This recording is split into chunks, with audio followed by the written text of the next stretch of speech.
teacher for today. So let's just start by answering the first basic question. What is sound? Well, to quote one of the ancient composers, music is just wiggly air. And he was more than right, because it's not just music, it is every sound that we have. How the sound is produced? Well, when a certain body, the primal object, let's call it, starts to vibrate, to move in a certain way, it displaces whatever is around him, be it the gas, liquid, or even other solid object, if they are touching for that matter, and starts to displace it as well. This is what we call a resonance. And the vibrations that are happening in the object, well, this is basically what produces the sound, because these vibrations displace the air, let's say, and then at the same rate as the object vibrates. That's very important. And that displaced air acts as sort of a conductor. Since it moves at the same rate, the object displaces it and then hits our ears, still at the same rate, and thus we hear a sound. The rate is usually measured in hertz. What's hertz? Well, hertz is basically how many times the object moves from its initial position to its furthest position outside of this resting position, and how many times a second it happens. So for example, if said object vibrates in, let's say, 20,000 hertz, that means that he does this move from 0 to 1, let's call it, 0 being the resting position, 1 being the furthest it goes from this resting position in this vibration cycle. So he makes this cycle 20,000 times per second. So this is typically tied to the pitch of the sound. The faster object vibrates, the higher the sound is. Also, we can measure it in a different way, not by the vibration rate, but by the wavelength, since the sound is obviously also a wave. How do we measure that? Well, to do that, we have to put a wave on sort of a diagram. Let me show you.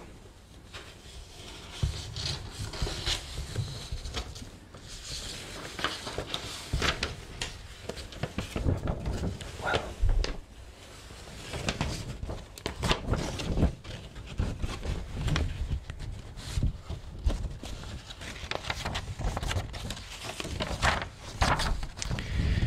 so I'm going to draw a small diagram for you. So let's say that this vertical point, vertical line, this is the axis when we're gonna see the positions resting 0 and 1 of the wave. And now the horizontal axis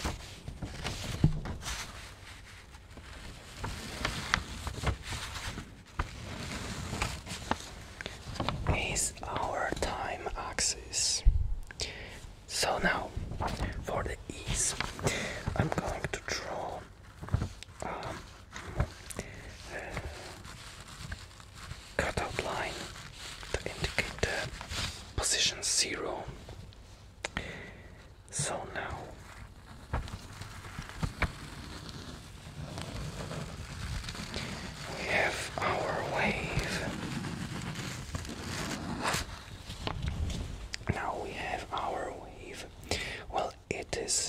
not perfectly even on my drawing, obviously, but let's ignore that for a second. And as you can see, its vibrations are cyclic, more or less evenly.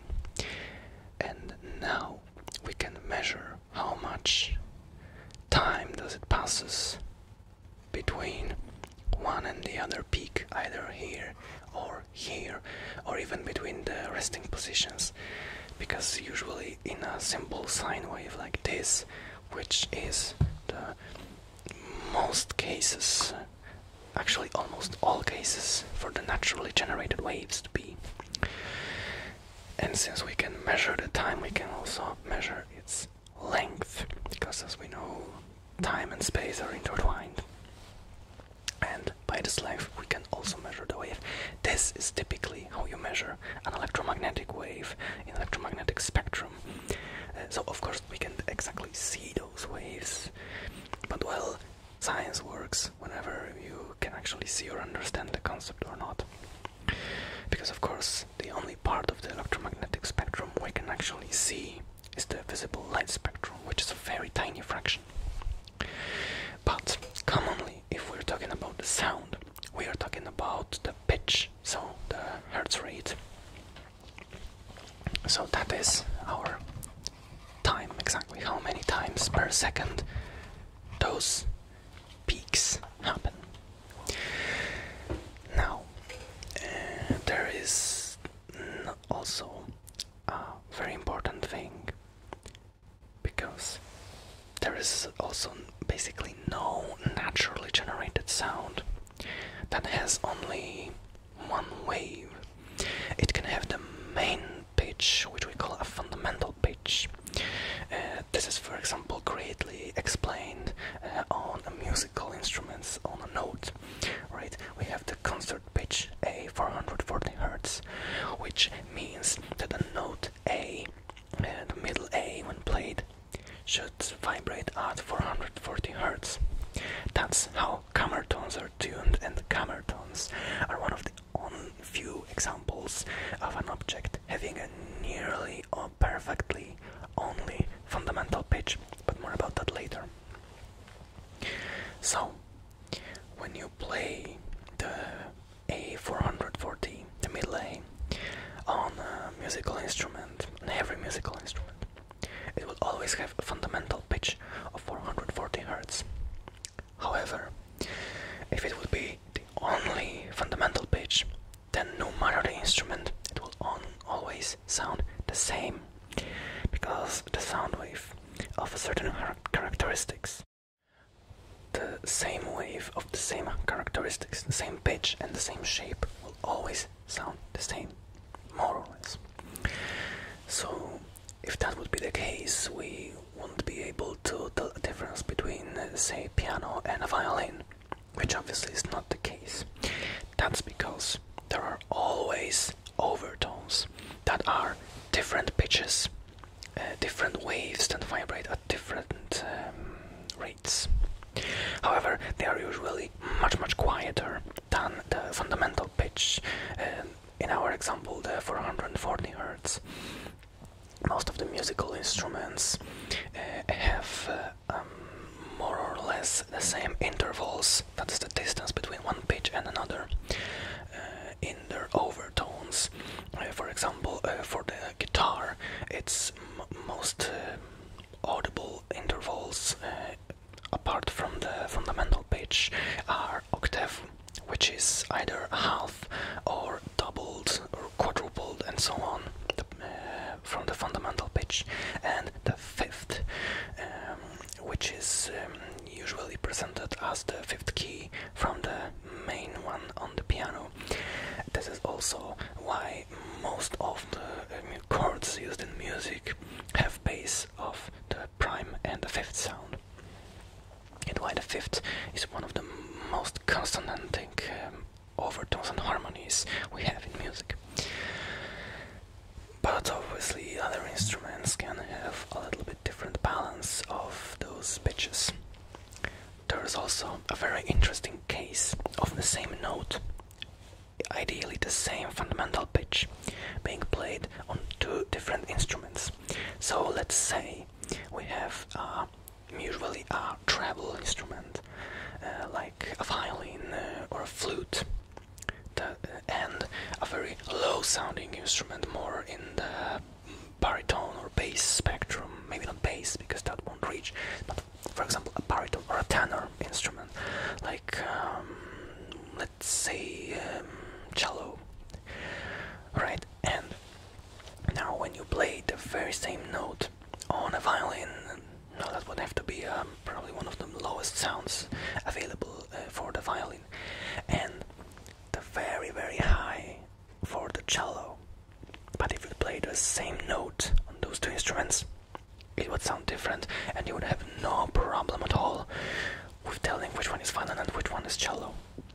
And also, mind you, the note played on the violin might sound slightly higher than the note on the cello, which in turn will sound slightly lower.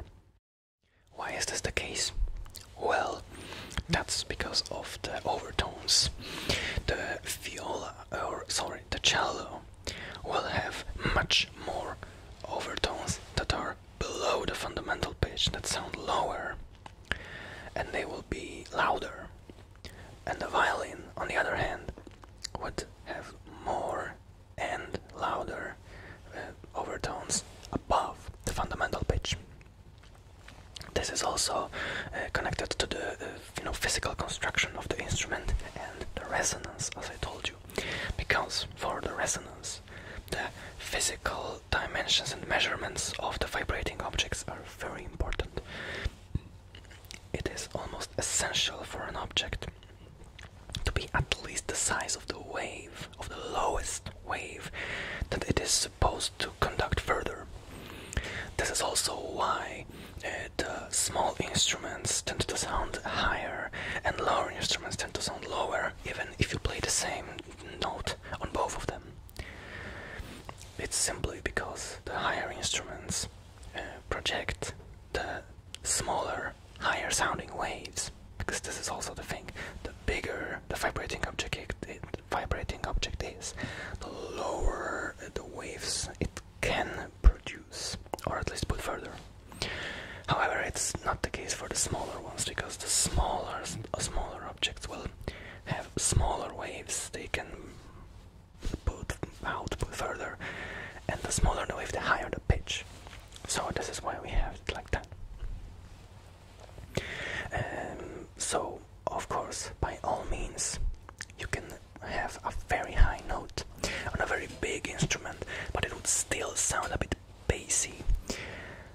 But however you tune your small instrument, how thick strings you put on it, well, at some point it may just sound very muddy and unclear. So it's more physically difficult to play a very low note on a small instrument than to play a very high note on a very big instrument. Now, I'd like to also tell you an anecdote about electric instruments, because how the electric guitar, for example, works is a very nice example and very clear example of how the resonance and the sound comes to be, and how it moves and ties with the electricity. Because, well, electric guitar consists of the obviously steel wounded string, underneath which we have a guitar pickup, which is nothing more than electromagnetic coil. It's a copper coil wrapped around the magnet. This creates a magnetic field, and when the steel string is vibrating, disrupts this magnetic field, it produces electricity with no need for any batteries or other sources of energy. But, like I said, the vibrations, when they are passed to something different, they pass it at the same rate, along with all the overtones. It's 1-to-1, there's nothing lost. That is, of course, unless something in the way happens to not be physically able to move those frequencies. also why, for example, through the walls we have more bassy sounds, because walls basically mute the smaller waves. But again, about that in a while. So back to our electric guitar. The string disrupts the magnetic field, producing the electricity. However, it also happens at the same rate as the played note on the string, and that makes the electricity. Then it flows through the wires and the cable to the amp, where, well, as the name suggests, it is being amplified, made louder, and through another set of wires put through the speaker. Now the speaker is a similar coil, which again vibrates, as still everything happens at the same rate as this plucked string.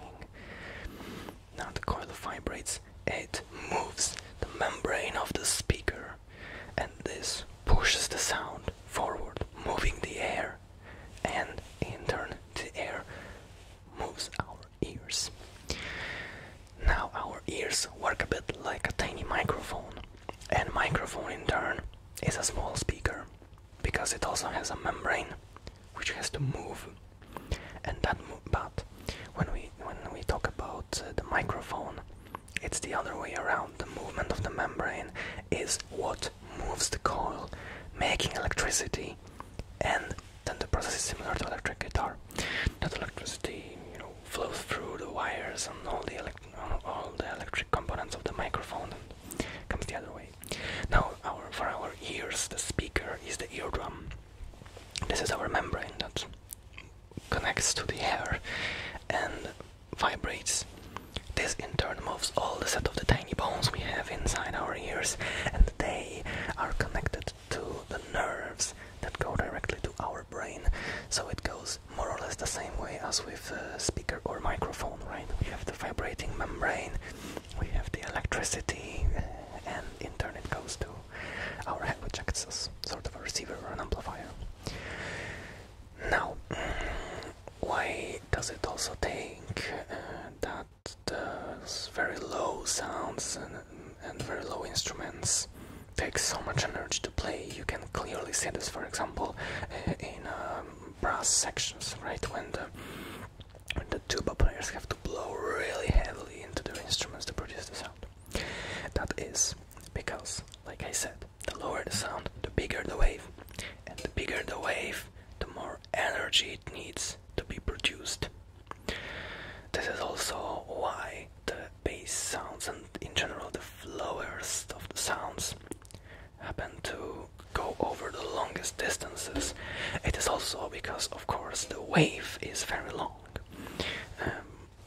but because of this energy and how easily it can, travel through various different blockages, because they just have enough energy to pass through them. It is also why they are used to communicate on the longest distances. For example, to the submarines. Yes, the communication with submarines happen over the ultra-low waves, radio waves to be precise. And this is also why when you have any barrier between the sound and what's receiving it, like for example a wall, the highest frequencies, the waves that have the lowest energy, get blocked, because it's like for example with an arrow or a bullet, right?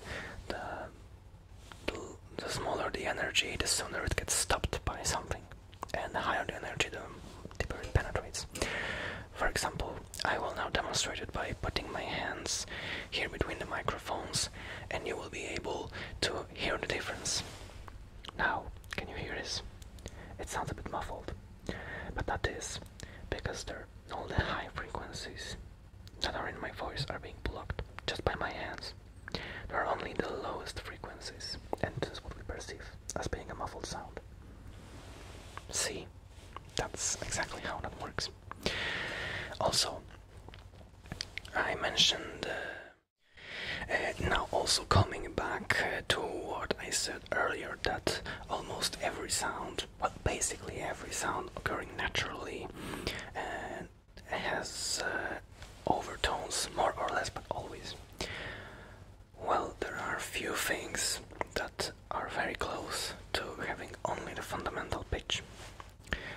mostly man-made objects one way or another. Those are flute, glass, and camerton. Camerton is actually the only example of a thing having purely fundamental frequency. When camerton is tuned to 440 Hz, it vibrates at 440 Hz and nothing else. But this is a man-made object engineered to have only that one specific pitch. Now, for the glass, to be honest, I have no idea about the physics of it, but tapped glass has very little overtones, and when you play on the glass harp, that is a glass vessel partially filled with water, and this vessel has the edge wrapped with a wet finger in a very particular way, and it produces the sound. This sound is again almost only fundamental pitch. It has very, very little overtones, so little that they are almost unperceivable for the human ear. Now a flute has small overtones, but they are very close to the fundamental pitch. The spectroscopical view, that is the visualization of the sound spectrum of a flute, is basically a cone. All the overtones that flute have are very close to the fundamental pitch of the played note, and they get gradually lower. This is why probably flute is the only instrument of the regular instruments that have serves as a great reference for this one perfect pitch. Of course, it's much easier on a man-made objects such as the oscillator, which are the mechanical elements that sole purpose is to produce a one single wave, and this is also the easiest way to modify the wave shape from the regular sine wave to a triangular wave or a saw wave, which is the wave that ascends at an angle like a triangle wave but then descends straight down, or to have, for example, a square wave which ascends in a straight line, then stays on the pitch for a little bit and then descends in a straight line. Triangular wave obviously ascends at an angle and then descends at an angle. Now I think that this is the point where I should bring up the phenomenon of distortion. What is it? Well, distortion basically happens when the sound is too loud for an object to transmove the sound, push it further. The volume of the vibration of the sound is usually connected to how far it gets from position 0 to 1. Remember, we talked about it. How the further the highest position is from the resting position. In other words, to bring up our drawing again, the more distance is here from there. Like this would be a very quiet wave, like that would be a very loud wave. Then the more distance between the 0 and 1 position is, the louder the sound is. However, sometimes it happens that the wave hits something that is incapable of pushing the sound as loud as it got into it. And remember, every object tries to push forward to the wave and the sound at the same rate and the same volume as it got into it. Of course, the amplification is less problematic since the quieter wave can hit something bigger and then make the bigger sound. That's the case with the speaker. But the other way around, the wave gets cut at the tips, and this is what we perceive as distortion. And it happens not only in the electrophones with all the wiring and so on, but it can also happen to our ears. For example, when we hear a very, very loud sound is also usually very distorted. We can't really make out what it is. However, the using of electricity and electric instruments allow for not only applying the distortion very consciously, producing well,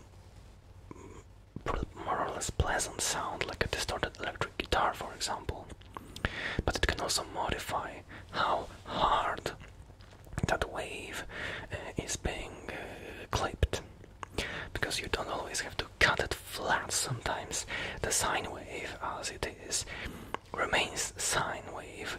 It's just that the angles change, you know.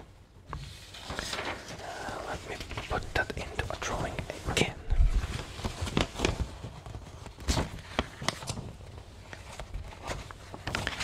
So, as this is our wave, and you don't exactly always need to have it cut flat like that.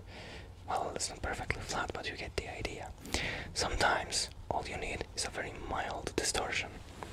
Then it goes like this. If this is our wave, and here is when the distortion is happening, we can have it go like that. See that dotted lines? This is what's called a soft clipping also. And this is also how basically a fuzz effect pedal for the guitar works.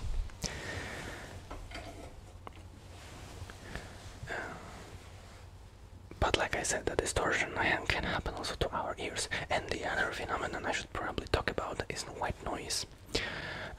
White noise is a very interesting example of a phenomenon. This is basically what happens when the sound does not have one fundamental pitch, but rather has multiple of more or less equal pitches across the entire spectrum, from the 20 Hz, the lowest we can hear, to the 20 kHz, the highest we can hear. There are also other types of noise, like pink noise or grey noise, and they have a little bit different ratios of the pitches, but more or less.